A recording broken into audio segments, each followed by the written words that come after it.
What would you do if you discovered that the person who changed your life was sitting alone in the shadows, forgotten by the world? André Rieu was in the middle of performing one of his most important pieces in Chicago when something made him stop playing completely and signal for the orchestra to immediately halt the music. The audience fell silent as the musician walked to the edge of the stage and pointed directly at an elderly man trying to remain unnoticed in the back rows. That man was Ezra, the teacher who had taught André his first chords and who had disappeared from public life more than 32 years ago due to financial and personal reasons. Before we continue this incredible story, tell me, what city are you listening from and how old are you? And if you're enjoying this story, please subscribe to our channel and hit the bell for more amazing stories like this one. André noticed that his old mentor was there alone as an ordinary spectator, experiencing physical difficulties and visibly moved at being recognized. Instead of continuing with the show's schedule, André descended the stage steps, crossed the security corridor, and went to personally get Ezra. He ignored the production protocol and live broadcast cameras to bring the man into the center of the spotlights, revealing to everyone present that this gentleman was the real person responsible for him being there today. From that meeting, André took a stance that no one expected, and that permanently changed Ezra's life situation. But what happened in the following minutes would not only change Ezra's life, but also reveal why this teacher had lived hidden for decades. The city of Chicago was prepared for another gala evening at Millennium Park. Thousands of people from different parts of the world occupied their seats, creating a sea of expectations under the Illinois sky. At the center of everything, André Rieu led his orchestra with his usual precision, delivering to the audience what they had come to see, a spectacle of technical and visual perfection. For André, however, that evening carried a different weight. He felt an unrest he couldn't explain, an impulse to look beyond the front VIP rows, where faces were familiar and reactions rehearsed. It was during the pause between two compositions that his gaze crossed with that of a gentleman positioned in a side area, almost beyond the reach of the main lights. The man wore a worn coat that contrasted with the elegance of the gala attire around him and kept his trembling hands supported on a dark wooden cane. André felt a shock of recognition that took his breath away. That face, though weathered by decades of aging and hardship, belonged to Ezra. Ezra was not just any spectator. He had been the teacher who 42 years earlier had seen potential in a young André that no one else could see. He was the man who gave extra lessons without asking for anything when André's family went through crisis, and who disappeared without a trace shortly before André achieved international fame. Seeing Ezra there in such a humble position and visibly weakened brought up a moral debt that André never had the chance to pay.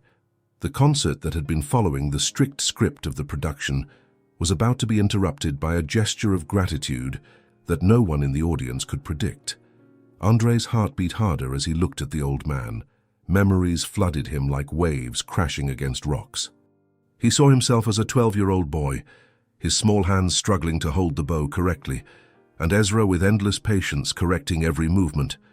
He remembered the smell of old books in Ezra's modest studio, the cracked walls where musical quotes hung, the sounds of the city coming through the thin windows. But there was something André had never understood. Why had Ezra disappeared so suddenly? At the height of André's study at the conservatory, when the young musician was beginning to win his first prizes, his teacher simply vanished. No goodbye, no explanation, no address. André had tried to find him, but it was as if Ezra had disappeared from the face of the earth. Now, decades later, there was the answer to all his questions, sitting in a modest chair on the side of Millennium Park. The woman next to Ezra, Evangeline, held his hand with protective firmness. She knew the truth behind Ezra's disappearance, the reasons why he had chosen a life in the shadows. She knew that this evening was more than a simple concert. It was a meeting that fate had postponed but could never avoid. As André walked toward them, Evangeline prepared for the moment when decades of secrets would finally come to light. The audience, still not understanding what was happening, began to murmur. The orchestra members looked at each other questioningly. The cameras zoomed in on André's face, capturing every nuance of emotion that appeared there. This was not part of the script, no planned surprise. This was real, raw, and unpredictable, and everyone present that evening would witness something they would never forget. The lighting of the Millennium Park stage is designed so the maestro, the orchestra, and the front rows can be seen, keeping the rest of the crowd in controlled twilight. André Rieu knows every inch of that stage and every timing of his presentation. But something in the posture of that gentleman in row 17 broke his concentration. While the violinists prepared for the next transition, André did not give the entrance signal. He walked to the edge of the platform, ignoring the confused movement of his musicians behind him. His eyes were fixed on the man named Ezra. Ezra tried to hide in his chair. He was not there to be seen. His intention was only to hear for the last time, and up close the sound he had helped shape. He was accompanied by Evangeline, a middle-aged woman who held his hand firmly.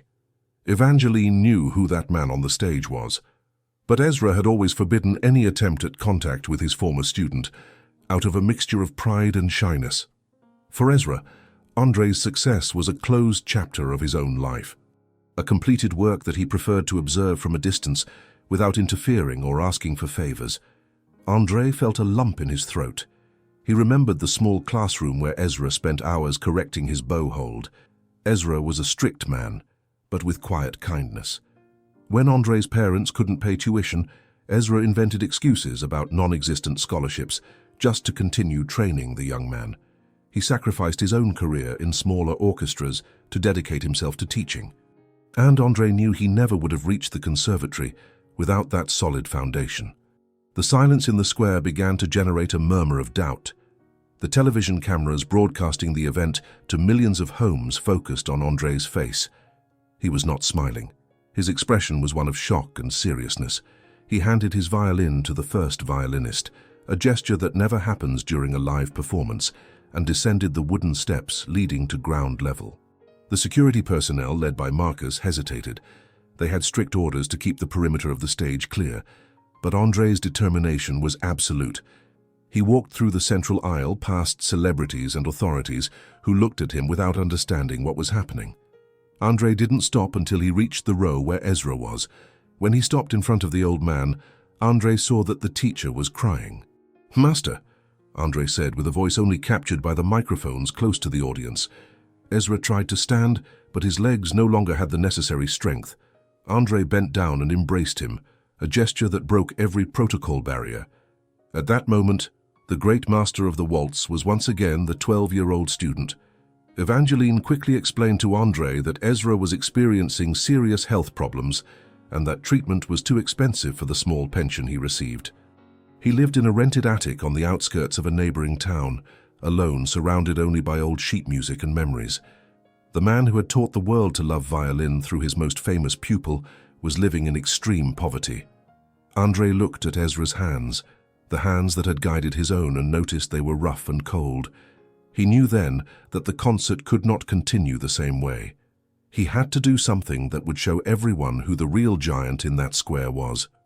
But while André held Ezra's hand, the old teacher began to tremble. Not just from emotion, but from something deeper. His eyes became glassy and his breathing irregular. Evangeline leaned forward, worried, and whispered something in Ezra's ear. The old man nodded weakly, trying to calm himself. André noticed the change immediately. This was not just emotional overwhelm, there was something physical happening. Marcus approached discreetly with water, but André knew this required more than just hydration. The crowd began to get restless. Some stood up to better see what was happening. The cameras zoomed in, capturing every second of this unexpected drama. André made a decision. He would not only give Ezra water, he would bring him to the stage, regardless of the risk.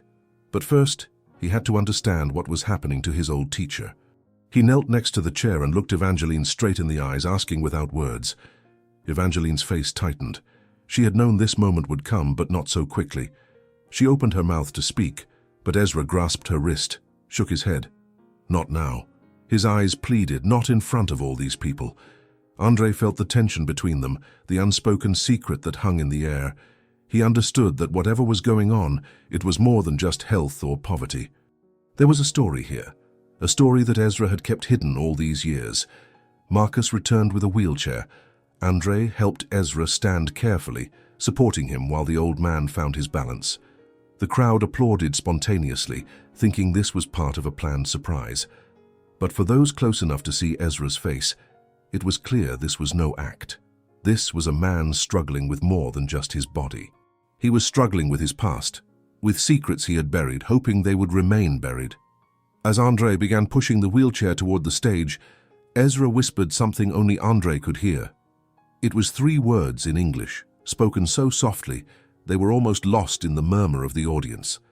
But André heard them and they hit him like a physical blow. His step faltered for a moment before he continued, his face now a mask of determination mixed with something that looked like fear. What Ezra had said changed everything, and André knew that whatever happened on this stage tonight, the truth would finally come out. André remained kneeling next to Ezra's chair for several minutes, ignoring the growing murmur that was taking over Millennium Park. The producers behind the scenes, communicating via their headphones, didn't know whether to stop the broadcast or send someone to intervene.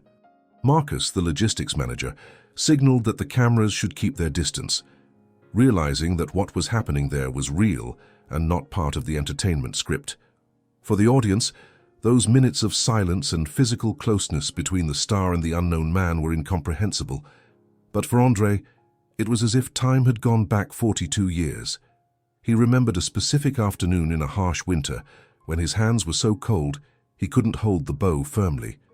Ezra, noticing the situation, removed his own scarf and wrapped the student's hands in it, while explaining that technique came not just from repetition, but from the ability to feel the music before playing it. At that time, Ezra already showed signs of wear. He worked 3 different jobs to support his passion for teaching and his small music house. André had never known why he had stopped teaching so suddenly. But Ezra's current appearance gave clues of a life of hardship and a decline that had isolated him from society. André stood up, and with Marcus's help, who quickly approached understanding the maestro's silent command, began maneuvering Ezra's wheelchair toward the stage.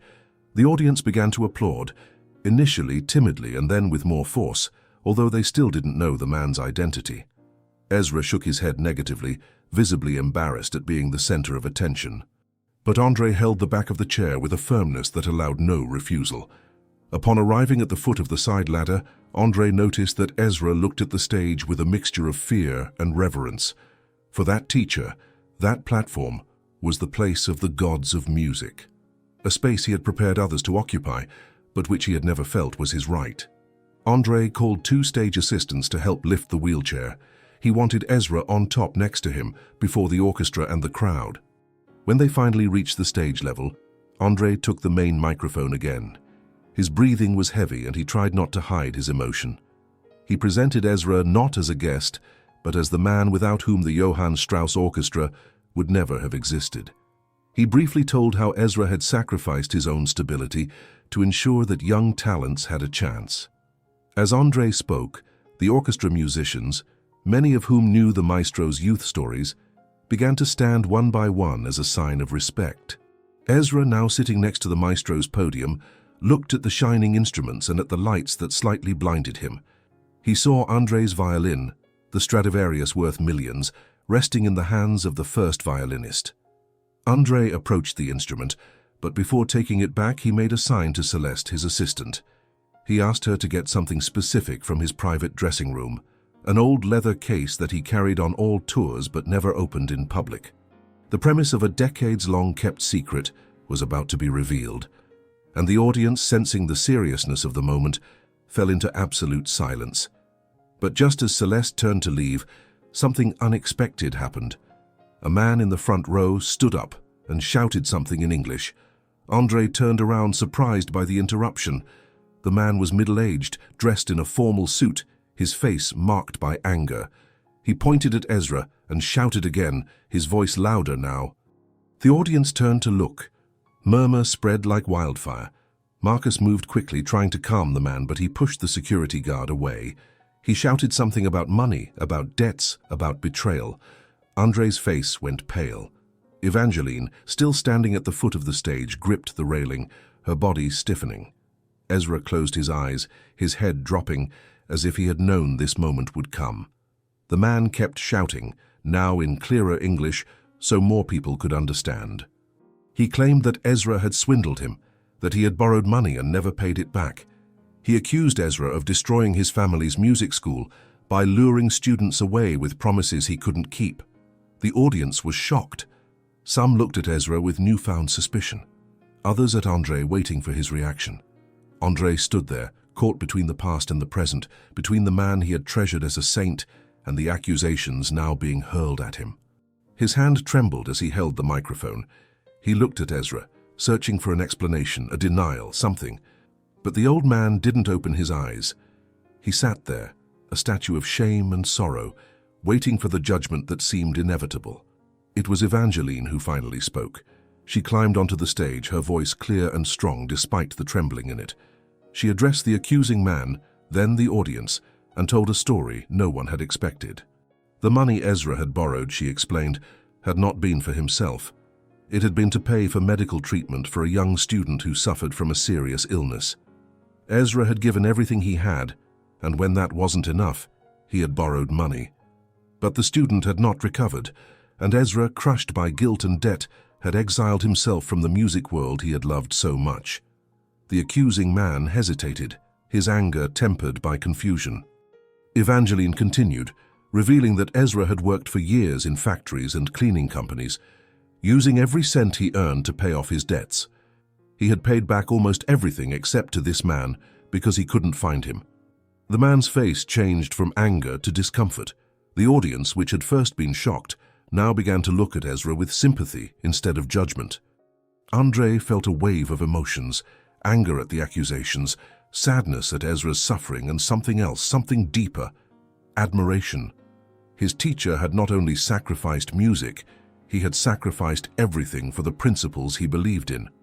André made a decision. He turned to the accusing man and asked how much was still owed. The man named an amount, small compared to what André earned in a single evening, but a fortune for someone like Ezra. André took out his wallet and gave the amount in cash, adding more as compensation for the years of waiting. The man took the money, mumbled an apology, and disappeared back into the crowd. The audience applauded, but André raised his hand for silence. There was more to say, more to reveal, and the evening was far from over. Celeste crossed the stage quickly under the watchful gaze of thousands of people. The case she carried in her hands didn't have the shine of modern carbon fiber boxes. It was dark leather, worn by time and with slightly oxidized clasps. When she handed the object to André, he placed it on a small support table next to Ezra. The old teacher, upon seeing the case, brought his hand to his mouth and his eyes widened. He recognized that object better than anyone there. André opened the case slowly. Inside was not a luxury violin, but a simple instrument with varnish peeling at various points and signs of intensive use. It was the study violin that Ezra had given to André when he was just a child.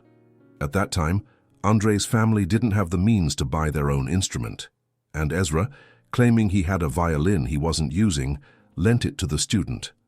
André discovered many years later that Ezra had sold his own pocket watch and part of his book collection to buy that instrument for him. "I've kept it all these years," André said to the audience, but looking directly at Ezra. "On all tours in all countries, this violin has traveled with me. It's the constant reminder that music doesn't begin with technique, but with the sacrifice and generosity of those who teach." The audience was motionless. André picked up the old bow that was also preserved in the case and began to play a simple melody, a basic scale that was the first exercise Ezra gave to all his students. The sound was raw without the beautiful resonance of the Stradivarius, but it carried a truth that gave even the most experienced musicians of the orchestra goosebumps. Ezra closed his eyes and began moving his fingers in the air, following the notes by pure instinct. The muscle memory of decades of teaching was still alive in his weakened body. As André played, he noticed that Ezra's health was more fragile than he had thought. The teacher coughed frequently, and his hands trembled violently when they weren't simulating violin playing. Evangeline, who remained close to the stage, made a discreet sign to André, indicating that the emotional strain was too much for the old man. However, Ezra seemed rejuvenated. He looked at the audience not with fear, but with the pride of an architect who finally sees his greatest work complete and recognized. André stopped playing and turned to the orchestra. He gave a quick instruction to the musicians, something that wasn't in that evening's score. He wanted the entire orchestra to accompany him in a piece that the teacher used to hum while putting away his materials at the end of lessons. It was an old local composition, almost forgotten, but one that symbolized the essence of American musical tradition. However, before they began, André made an announcement that surprised everyone. He declared that from that evening, he would create a foundation with Ezra's name, designed to ensure that no music teacher in America would end their days in poverty or anonymity. He promised that Ezra's house would be renovated and that he would have comprehensive medical care for the rest of his days. The audience burst into a standing ovation that lasted for minutes. Ezra, overwhelmed by emotion, tried to speak, but the words wouldn't come. He only held André's arm with surprising strength, a silent thanks that was worth more than any speech. But just as the ovation began to diminish, a woman emerged from the audience. She was young, perhaps in her 30s, with tears streaming down her face. Security guards tried to stop her, but André gestured for her to be let through. The woman climbed onto the stage, her whole body trembling. She looked at Ezra, and her voice broke when she spoke. "You don't remember me," she said, "but you saved my life." The woman introduced herself as Serafina. She told the audience that she was the student for whom Ezra had spent all his money and more on medical treatment. She had been seriously ill as a teenager, and her family had no means for the necessary treatments. Ezra, her teacher at the time, had not only paid for her care but also donated blood, housed her family, and even put his own health at risk by working extra jobs to cover her costs. "I thought you had died," Serafina cried. "My family told me that after my recovery, you had moved to another country. I spent years trying to find you to thank you, to tell you that I'm now a successful music teacher because of you. But you had vanished." Ezra looked at Serafina with eyes full of tears. He recognized her now, the girl he had treated like a daughter. He extended his trembling hand and she grasped it, kneeling next to his wheelchair. The audience was in total silence, witnessing a reunion that had been decades in the making. André felt his throat tighten. He now realized the full extent of Ezra's sacrifice. This was not just a teacher who had given up his career. This was a man who had literally given everything for his students and who had disappeared in silence when he thought he would become a burden. The debt that had exiled him was not a shame, but proof of his character. But there was still another surprise. Evangeline, now also on stage, revealed that she was Ezra's daughter from a previous marriage. She had spent years trying to convince him to contact André and other former students. But Ezra had refused, convinced that his debts and his humble circumstances would embarrass them. Evangeline had organized this evening as a last attempt to show her father that his worth didn't lie in money, but in the lives he had touched. The audience, now fully understanding the complex web of stories and connections, stood again in ovation. But André knew this wasn't enough. He had to do something more, something lasting, that would show the world what kind of man Ezra truly was. He looked at the old violin in his hands, then at the Stradivarius waiting for him, and he made a decision that would shock the music world. The sound of the ovation finally gave way to expectant silence. André Rieu did not return to his maestro's podium. Instead, he remained next to Ezra, still holding the study violin.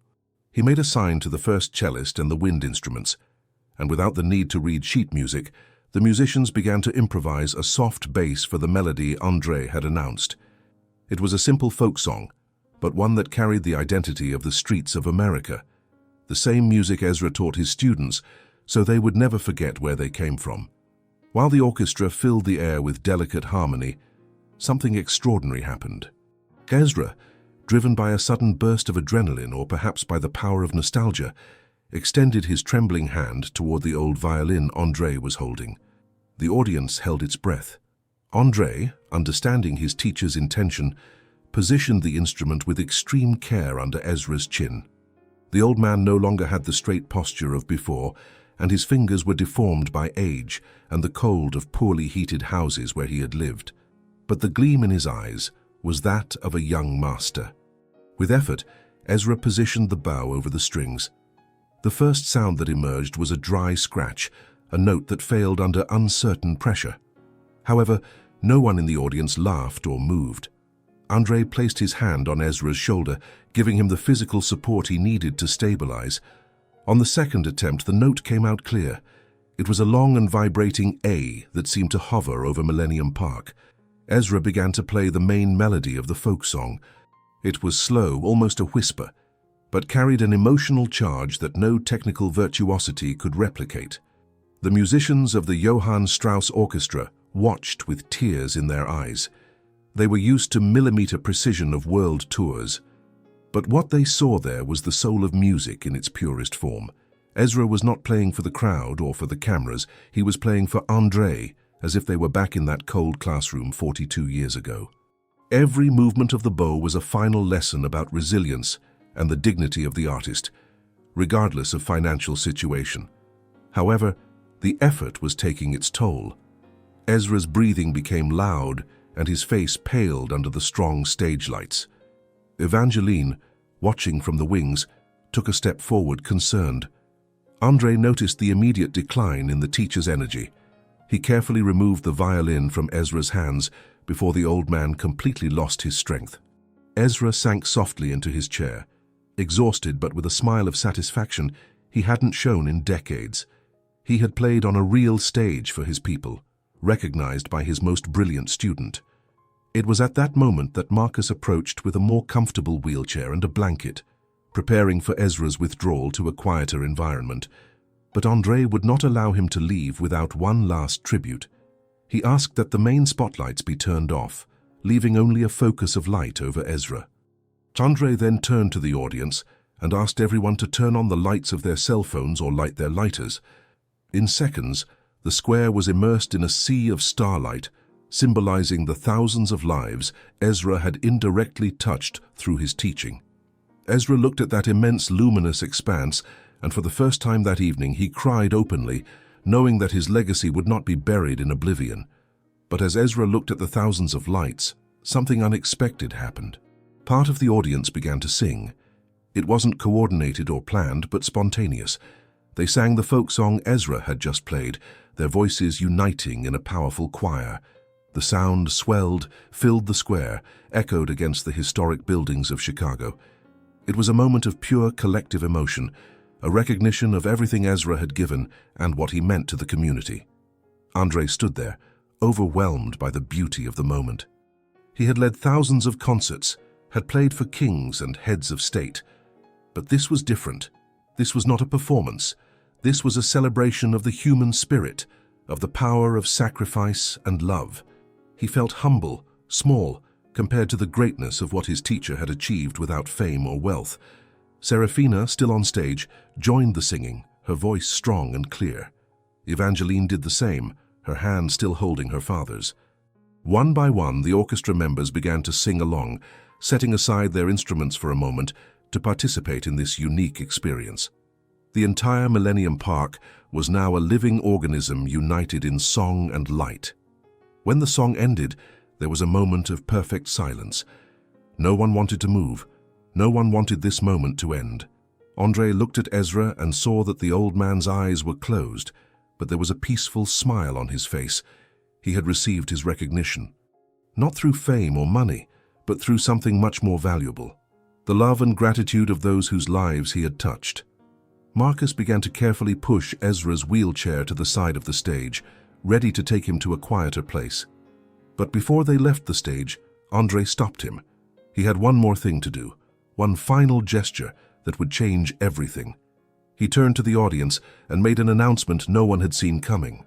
A decision that would not only change Ezra's life, but also the way the world would look at music education. André announced that he was not only creating the foundation, but establishing the Ezra Institute for Musical Excellence, a comprehensive program that would provide free music education, instruments, and support for underprivileged children across America. He revealed that he had been secretly working with philanthropists and music organizations for months, inspired by memories of his own teacher's sacrifice. The institute would have centers in major cities, mobile units for rural areas, and a special program to honor and support retired music teachers who had dedicated their lives to education. But the biggest surprise came when André revealed that Ezra wouldn't just be the inspiration for the Institute. He would be its honorary director, with a beautiful office overlooking Lake Michigan and a team of young teachers eager to learn from his decades of experience. The audience erupted again, but this time the applause was mixed with cheers and whistles of pure joy. Ezra, who had been listening with growing amazement, finally found his voice. With André's help, he stood from his wheelchair for a moment, his voice weak but clear enough for the microphones to catch. "In all my years of teaching," he said, tears streaming down his face, "I never imagined that a simple act of love could create such beautiful music. André, my dear boy, you have become not just a magnificent musician, but a magnificent human being." The old teacher's words carried such profound emotion that even the camera operators were wiping their eyes. André embraced his mentor one final time on stage, and in that moment, the entire park witnessed not just the reunion of teacher and student, but the birth of something that would impact countless lives for generations to come. As the evening concluded with the orchestra playing a medley of American folk songs, with Ezra conducting from his wheelchair with gentle movements of his weathered hands, social media exploded with videos and messages of support. Within hours, donations poured in from around the world, musicians volunteered their time, and music teachers everywhere shared their own stories of sacrifice and dedication. But the real magic was just beginning. In the weeks that followed that extraordinary night, Ezra's story spread far beyond the boundaries of Chicago or even America. Music teachers from Tokyo to London, from Sao Paulo to Moscow, began sharing their own stories of sacrifice and dedication. The hashtag #TheHeartThankerTeacher became a global phenomenon, with millions of people posting videos thanking the educators who had shaped their lives. Serafina, the former student whose medical bills had led to Ezra's financial ruin, became the first official ambassador of the Ezra Institute. Her own music school in Detroit was struggling, but within days of the Chicago concert, she received enough donations to not only save it, but expand it into a full conservatory. She would often tell reporters that watching Ezra receive his recognition had healed something deep inside her that she hadn't even realized was broken. Evangeline moved from her small apartment in Milwaukee to be closer to her father. For the first time in decades, she could see the man she remembered from her childhood, not broken by circumstances, but empowered by purpose. She became the Institute's first program coordinator, using her business background to help transform André's vision into reality. The Ezra Institute's first location opened just 3 months after that night in Chicago, in a beautifully renovated brownstone in the South Side. On opening day, over 200 children showed up for the free music program, many carrying instruments donated by professional musicians who had been inspired by Ezra's story. Local news crews were amazed to see children as young as 5 carefully handling violins, their faces serious with concentration as volunteer teachers guided their tiny fingers. Ezra himself had been transformed. The best medical care money could buy had stabilized his health issues, and proper nutrition had brought color back to his cheeks. But more than his physical health, it was his renewed sense of purpose that truly brought him back to life. Every morning, he would arrive at the Institute at 7:30, an hour before classes began, just to listen to the building wake up, the sound of scales being practiced, of young voices learning songs, of dreams taking shape one note at a time. André visited every month, always without fanfare, often sitting quietly in the back of practice rooms watching Ezra work with students. He was amazed to see that his old teacher's methods hadn't changed at all. The same patience, the same attention to detail, the same ability to see potential where others saw only chaos. But now there was something else, a deep joy that came from knowing his life's work was not only valued, but being multiplied through an entire network of teachers and students. The Institute's mobile units, designed like small concert halls on wheels, began traveling to rural areas across the Midwest. These weren't just music lessons, they were celebrations of community, bringing professional quality music education to places that had never had such opportunities. In small towns in Iowa and Wisconsin, in farming communities across Illinois, children who had never seen a real violin up close were suddenly playing Mozart.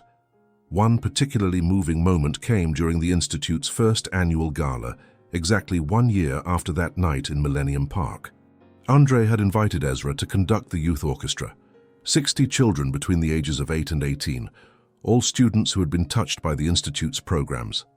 As Ezra raised his baton, his hands steadier now thanks to proper medical care, the audience of over 2,000 people fell silent. The piece they performed was the same folk song Ezra had played that night in Chicago, but arranged for full youth orchestra.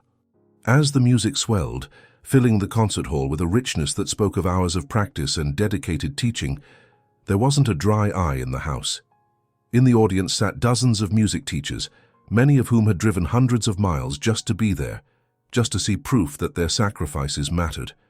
When the final note faded, the standing ovation lasted for nearly 10 minutes. But the most powerful moment came when a 7-year-old violinist named Isabella, one of the Institute's youngest students, walked onto the stage carrying a bouquet of flowers. She looked up at Ezra with big brown eyes and said into the microphone, "Thank you for teaching us that music is love." The simplicity and truth of her words brought the entire audience to tears. André, watching from the wings, realized that what had started as a single act of recognition had become something much larger. The Ezra Institute now had centers in 12 cities, had provided instruments to over 5,000 children, and had created a support network for retired music teachers that spanned 3 countries. But more than the numbers, it had created a shift in how society viewed music education and the people who dedicated their lives to it. The ripple effects continued to spread. Major music schools began establishing emeritus programs for their retired faculty. Symphony orchestras started teacher appreciation concerts. Music stores began offering discounts to educators. Most importantly, a new generation of music teachers was emerging. Young people inspired by Ezra's story to dedicate their lives to teaching rather than just performing. 5 years later, at Ezra's 85th birthday celebration, held in the main hall of the Institute's flagship center, over 1,000 people gathered. Former students, now grown and successful, traveled from around the world. Current students performed pieces ranging from Bach to hip-hop arrangements. André, of course, played the old violin Ezra had given him, now beautifully restored and displayed in a place of honor in the Institute's lobby. But perhaps the most touching moment came when Ezra himself took the stage for the final time. His voice was softer now, but his message was clear. "Music is not about the notes on a page," he said, looking out at the sea of faces, young and old, students and teachers, professionals and amateurs. Music is about connection. It's about one human being reaching out to another and saying, "You matter. Your dreams matter. Your voice deserves to be heard." As he finished speaking, a young boy in the front row, one of the Institute's newest students, raised his hand. "Mr. Ezra," he said, his voice carrying clearly through the quiet hall, "when I grow up, I want to be a teacher just like you." Ezra smiled, tears of joy streaming down his face, and in that moment, everyone in the room knew that the greatest symphony of all, the symphony of inspiration passing from one generation to the next, would continue to play forever. The Chicago Tribune would later write that what happened that night in Millennium Park was more than a concert. It was a reminder of the profound impact one person can have on another's life, and how recognizing that impact can create ripples of positive change that extend far beyond what anyone could imagine. André Rieu had given his teacher the recognition he deserved, but in doing so, he had also given the world a powerful lesson about gratitude, humility, and the transformative power of love. And in the years that followed, that lesson continued to echo, one student at a time, one teacher at a time, one note at a time, creating a symphony of hope that would play for generations to come,